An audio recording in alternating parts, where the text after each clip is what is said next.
ఉదయాన్నే ఎటువంటి హడావిడి లేకుండా తక్కువ టైంలో కంప్లీట్ అయ్యే 2 హెల్తీ అయిన బ్రేక్ఫాస్ట్ రెసిపీస్ మీకు షేర్ చేయాలి అనుకుంటున్నానండి. దీనికోసం ఎటువంటి పప్పులు నానపెట్టడం, రుబ్బడం లాంటివి ఏమీ అవసరం లేదు. సో ఇంకెందుకు ఆలస్యం, రెసిపీ స్టార్ట్ చేసేద్దామా? Hi everyone, welcome back to Shailaja vlogs. మొదటి రెసిపీ కోసం అయితే ముందుగా 2 స్పూన్స్ గోధుమ పిండి తీసుకోవాలండి. నేను కొంచెం పెద్ద సైజ్ స్పూన్స్ తీసుకుంటున్నాను. దాంతోనే 1.5 స్పూన్ వరిపిండి, కరివేపాకు, క్రష్ చేసుకున్న అల్లం, కొంచెం కారం, కొంచెం సాల్ట్ వేసి బాగా కలుపుకోవాలి. అందులోనే కొంచెంగా వాటర్ అనేది యాడ్ చేసుకుంటూ ఉండలు లేకుండా బ్యాటర్ అనేది ప్రిపేర్ చేసుకోవాలి. ఇలా ప్రిపేర్ చేసుకున్న ఈ బ్యాటర్లో పచ్చి బఠానీ కూడా యాడ్ చేయాలండి.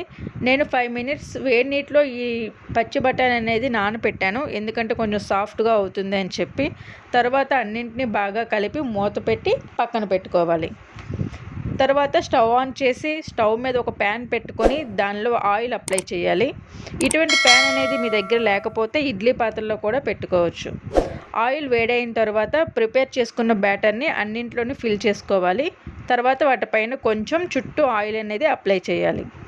ఫ్లేమ్ అనేది సిమ్లో పెట్టాలండి. తర్వాత దాన్ని మూత పెట్టేసి 5 నిమిషాల పాటు అలానే వాటిని వదిలేయాలి. 5 నిమిషాల తర్వాత మూత తీసి చూస్తే ఈ విధంగా ఫ్రై అయి ఉంటుంది. చూసారా ఎంత బాగా ఫ్రై అయిందో?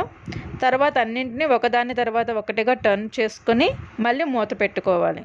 1 నిమిషం తర్వాత మళ్ళీ మూత తీసి స్టవ్ ఆఫ్ చేసి ఫ్రై చేసుకున్న వాటన్నింటినీ ఒక ప్లేట్కి తీసుకోవాలి. అంతే, టేస్టీ అయిన బఠానీ అప్పాలు రెడీ. సెకండ్ బ్రేక్ఫాస్ట్ ఎలా ప్రిపేర్ చేయాలో చూద్దామండి. ఇది పిల్లలు మారం చేసినప్పుడు ఇలా వెరైటీగా కలర్ఫుల్గా చేసి పెట్టండి, ఇష్టంగా తింటారు.